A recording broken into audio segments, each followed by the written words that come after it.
The Gauteng provincial government, together with the liquor stakeholders, have embarked on a campaign to promote responsible consumption. One of the main pledges is to address the effects of alcohol abuse on families, communities and on road accidents. Bongiwe Gambu is a spokesperson for Gauteng Economic Development, joins us now to give us more insight about this pledge. A very good morning to you. Thank you for your time. Perhaps give us some detail around this pledge and what it will entail.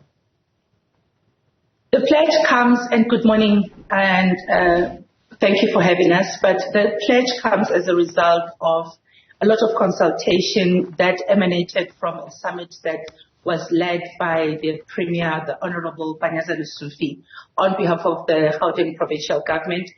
And at that summit, he raised quite a number of concerns around illicit trading, illegal operating outside the legislated hours, as well as selling alcohol to members of the public who are younger than 18 years as the age, or rather as the law stipulates.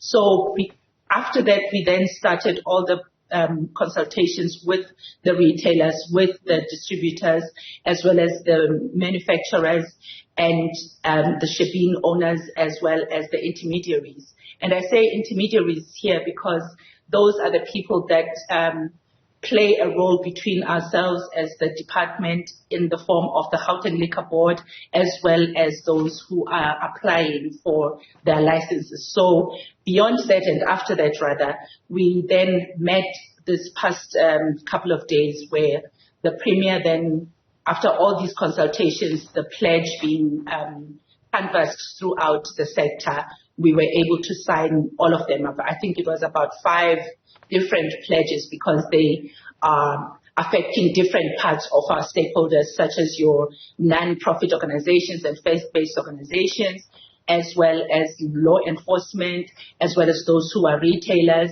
and of course those who are distributors.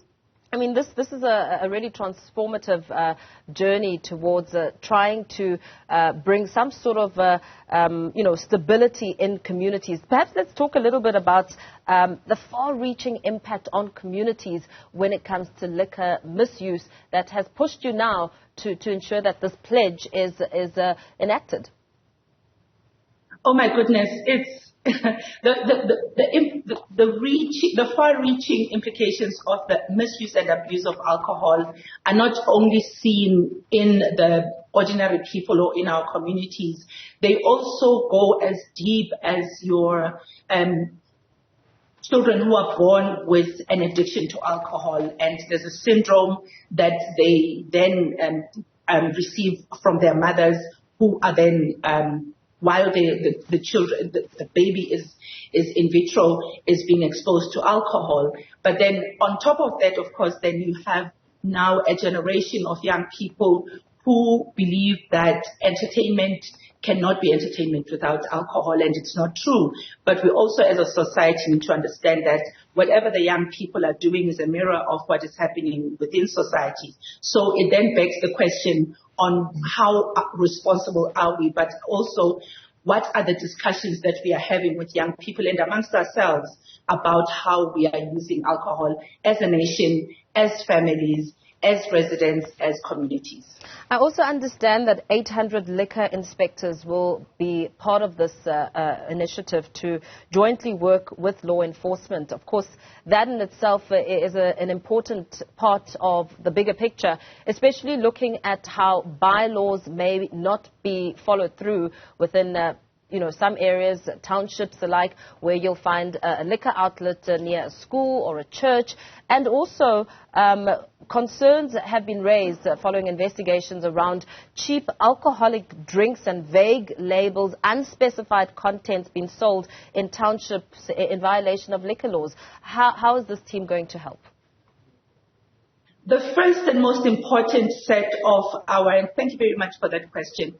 The most important set of our monitors or inspectors are actually community members, because they know where these people are. We live among them. We know what they do. We have older people who are sending even their young relatives or even neighbors to go and buy alcohol for them. But coming back to these inspectors, we will not be able to put in place the pledge in action if we are not capacitating the Gauteng Liquor Board with the necessary boots on the ground, and that is in the form of increasing the number of people that will be inspecting to make sure that you have your license, you're operating within the law and within the hours excuse me, that are regulated by the Act and the law, but also that you are not doing anything else that should be punishable by law. Yeah.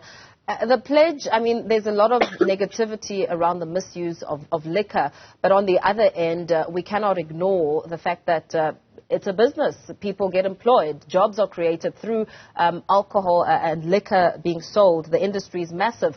How is this pledge going to now acknowledge that and foster it in within some of the commitments? No, absolutely. The pledge is actually based on us understanding that this is a sector that contributes quite significantly in numbers, and you've just so beautifully put it in terms of jobs that are created to the economy. However, we also need to strike a very strong balance between profits and safety, and therefore the theme that we're using for this particular pledge is to say safety before profits. Absolutely. Thank you so much for your time and just giving us a sense and understanding on the Gauteng liquor industry, signing that pledge to prioritize safety over profits. Bongiwe Gambu, Economic Development Department spokesperson, giving us a sense of what the pledge entails.